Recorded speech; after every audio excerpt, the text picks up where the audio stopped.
Hello, everybody, and welcome to another episode of Too Weird Didn't Watch, the show where we mock movies based on nothing but their weird descriptions. I'm Brantley. And I'm Albert, and I have this idea, Brantley, to do a themed episode. Do you have a dream? I have a dream. This is a themed episode based around not a type of movie, alright? Mm-hmm. Not a series. Okay. This is a themed episode based around a single director. And this director's name is Takashi Miike? Takashi Miike. It looks like Mike with two eyes at the end. And he has... Yeah, but it's a Japanese name, so it's not pronounced that way. I'm sorry, bud. I know that that's not correct. That sounds like a food place. Okay, but it's not. Place. It's a director. Welcome to Takashi Miike's. He's a Sunday California roll? Alright. He's just released his 100th movie. Rad. That he directed. Congrats. Is he Japan's Roger Corman? Kind of, yes. Awesome. His philosophy is say yes. If somebody wants you to do a movie, just do it. This is the most Japanese man I've ever heard of, and I love it. All right, so I'm just gonna pick some out here, and we're gonna read them directly off of IMDb. This is the least preparation I've ever done for an episode. I just had this idea, and we're running with it. Cool. First up, we have Yakuza Apocalypse. Awesome. I don't care what this movie is, that just sounds amazing. Oh, believe me, it continues to be amazing. That's the Japanese version of Mafia Armageddon, which is not a thing, but I want it to be a thing now. Yeah, I could see that. Right? Well, let's continue thinking about this in terms of Mafia as I read this description. I mean, it's basically what the Yakuza are. In the ruthless underground world of the Yakuza, no one is more legendary than Boss Kamiyura. Rumored to be invincible, the truth is he is a vampire. A blood-sucking Yakuza vampire boss! Okay. Among Kamiyura's gang is Kageyama, his most loyal underling. That's with a G? Yeah. Kageyama? Yeah. Kageyama. Sorry. However, the others in the gang view Kageyama with disdain and ridicule him for his inability to get tattooed due to his sensitive skin. That was not where I thought this plot was going. That's part of the uniform. Okay. They take that seriously. I mean, that's fine and all. You dress nice in the Yakuza. You have a tattoo representing them, and you always look clean. Otherwise, they will murder you. But this is a movie about a vampire. Who's in the Yakuza? Okay. They don't want to piss them off. Like, we'll represent them as realistic as possible. We're going to throw a vampire in there because that's fun. That way the bad guy can be the vampire, and they won't get murdered. This is like it's the middle of the 1930s, and you're making a movie with the Mafia. Only you're actually in New York when you make it and premiere it. You gotta make them look good, but you can have a bad guy who's part of them who just has something else going on. So basically like The Godfather. Yes. Because they actually did have Mafia people working on that movie. Yeah. One day, assassins, aware of Boss Kamiyura's secret, arrive from abroad and deliver him an ultimatum. Return to the international syndicate he left years ago, or die. Is this a syndicate of vampires? Well, they do know his secret. No, hang on. They know he's a vampire. He's a boss of the Yakuza. Yeah. But he was formerly part of an international syndicate and left them to be part of the Yakuza, and also a vampire. I'm envisioning that he was originally part of, like, a vampire council, right? So, he's Japanese, he's, like, on... Like, this is like the United Nations of Vampires? Yeah. Well, but Mafia style. So, there's the American... Well, I say American. I mean, definitely the Italian guy is a mafioso. Like, the American dude is probably some, like, Latin gangbanger type. Sorry, I just got this... but they're all vampires. I got a combination of I'm sure there's like an Indian Marlon gang. Brando and the Godfather mixed with Bela Lugosi's Dracula, the accent. It was beautiful. I will give him an accent. What? That's where the blah blah comes from. They can't understand. It's just like he just says blah blah blah all the time.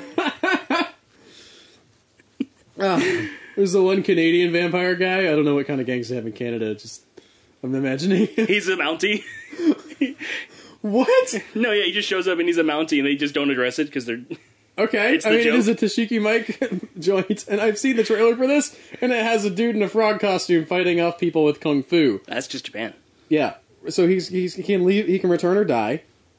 Kamiyura refuses, and during a fierce battle with an anime otaku martial arts expert, Hayoken, is torn limb from limb with his dying breath.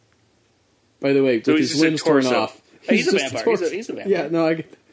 Kamiyura bites Kageyama, passing on his vampire powers to the unsuspecting Yakuza. As he How confused is this guy? He's being teased for having sensitive skin, and he can't get a tattoo. And then his boss is missing his limbs, and I hope he hadn't seen the fight. He just comes in, his boss is just torso. It's like, what happened, boss? And he's like, just bites him in the neck. He's like, why? I didn't do it. Now he's a vampire. As he begins to awaken his newfound abilities, Kageyama's desire to avenge the murder of boss Kamiyura sets him on course for a violent confrontation with Kaoru-kun, the Foreign Syndicate's mysterious and seemingly unstoppable leader who's definitely a vampire, guys. Or a werewolf. Or a werewolf. Also, I want to mention, having seen the trailer for this, getting bitten by the vampire does solve his tattoo problem. Like, Because does it make apparently, the tattoo having a... Yes. Not only is it a tattoo, it's... what's his face from Moana? What's his name? Maui. Dwayne Johnson. Maui, yes. I was like, I'm trying to say the M word, that it's like, I keep wanting to be Moani. Dag nabbit. Yes. Moana and Maui. Different people. Very And different people. Hey the chicken. He has the animated... He has the animated tattoos. Mm-hmm. This is like that. These tattoos move around. Cool. It's pretty great. When did this come out? 2015. Awesome. Add that to the watch list. That's not a list we have. That's just my brain. No, yeah, that's fine. I'm talking to the audience. Next up, we have Ace Attorney. Yes, Phoenix Wright. Based on the video game. Yeah. I've heard this movie's good. This movie is based on the second and fourth cases in the popular video game Phoenix Wright, Ace Attorney. There's multiple cases per game, so is this from the first game? Because it's from the first game from start to finish. Well, never mind then. We won't do that. I think this guy's just like down with the adaptations. He was down with everything. He's like Roger Corman and Michael Bay had a baby, and that baby was Japanese. Okay. And that's what this man is. I'm just going to read the title of this one. It only has a one-line description, and it's not even important what the description is, but in 2011, Takashi Miike released Ninja Kids!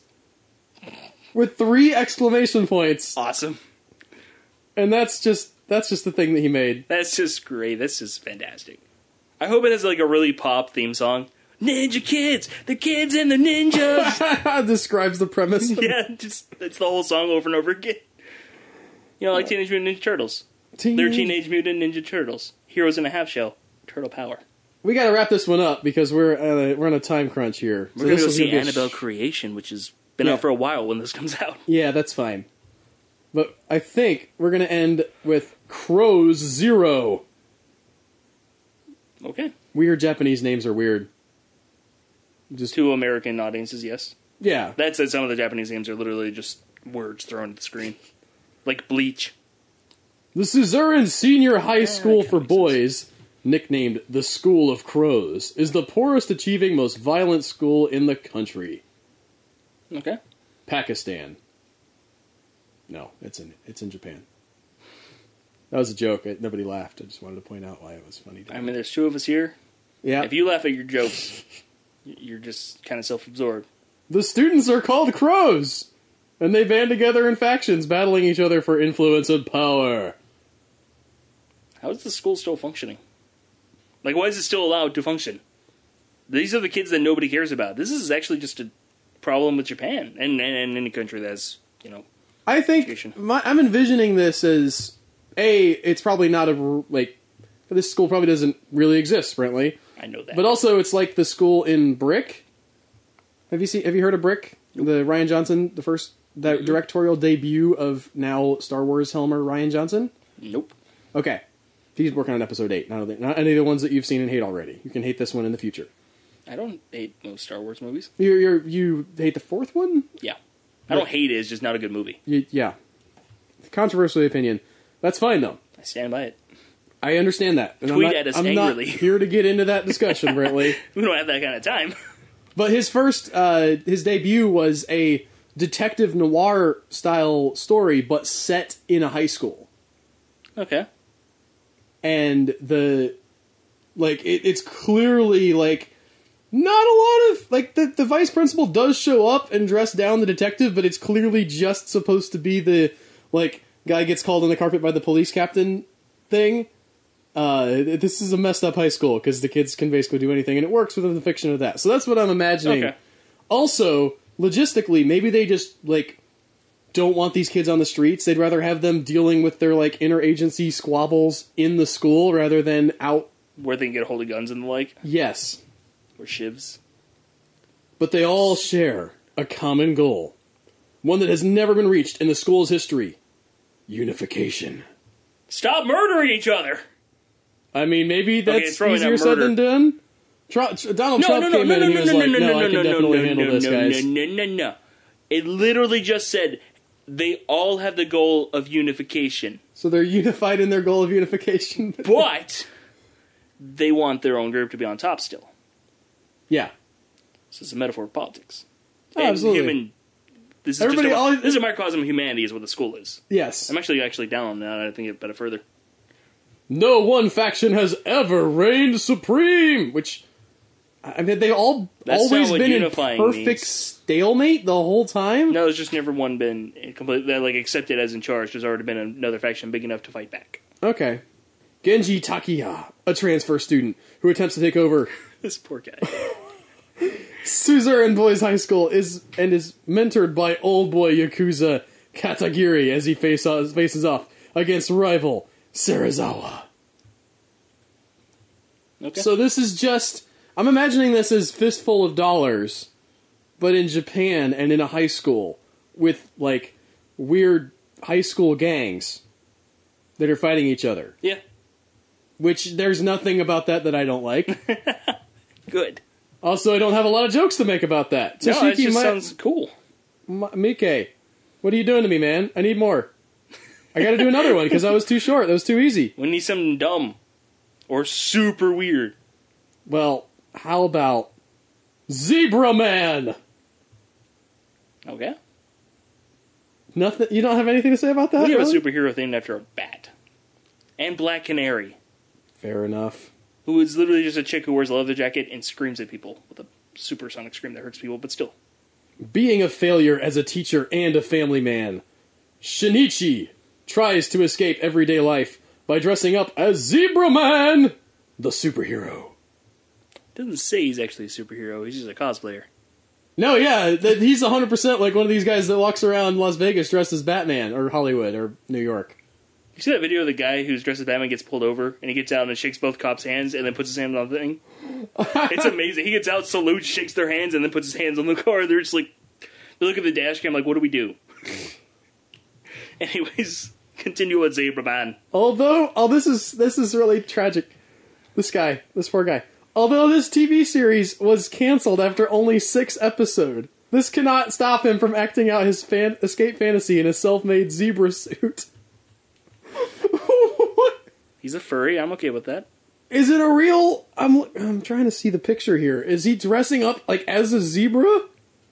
It sounds like it. It sounds like Zebraman was just a dude. It sounds like there's a reason that Zebraman was canceled, yeah. He's a guy in a zebra costume. Horse, like that horse mask that everybody thinks is funny, but it was a zebra. Yeah. And then also like a whole zebra skin costume made from real zebra. And people were like, that's not okay. That's not okay. That's not okay. And also, you actually have the hooves on the end of your hands, and you just can't do anything with those. You could punch people pretty hard. Maybe, but I think that he was very much hindered by the suit. He was going super full authentic. They'd be like a superhero who just ran around with boxing gloves. It's like that's all he can do is just punch people. That's got to be a thing, right?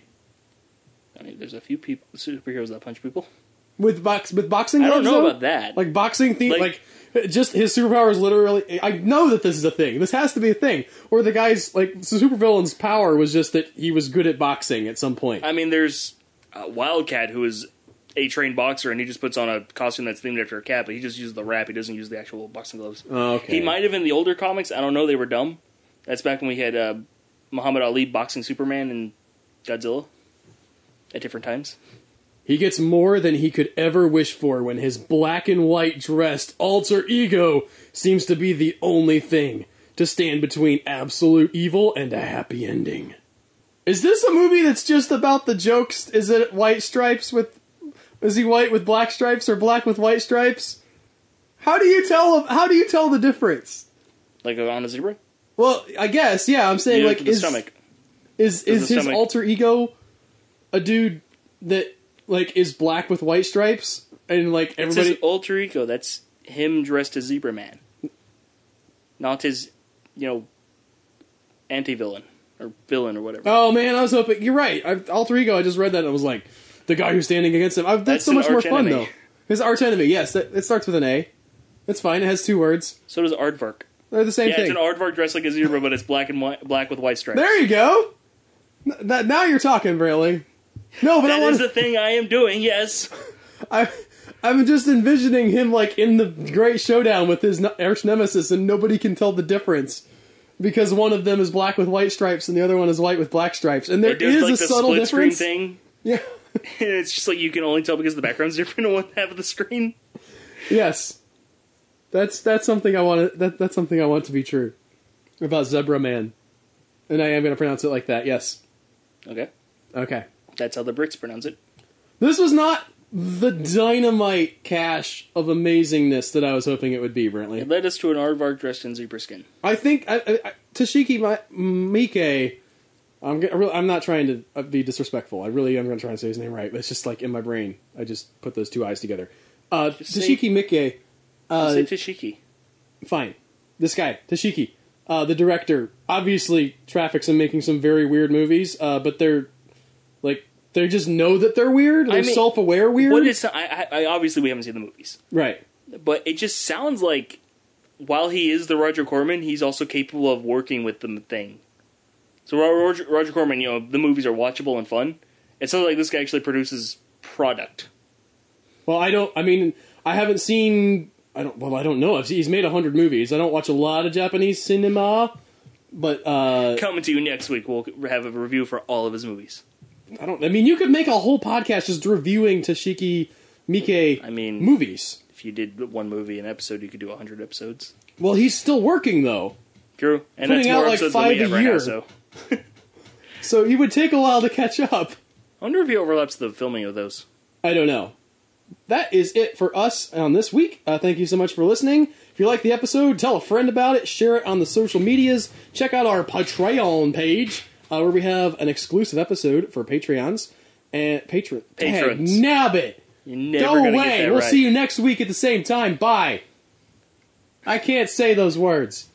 Go to our Patreon page and you can become a patron and get our episode that's exclusive for patrons on our Patreon page. Brantley's success mocks me. Periodically. Alliteration, everyone. Have a good night.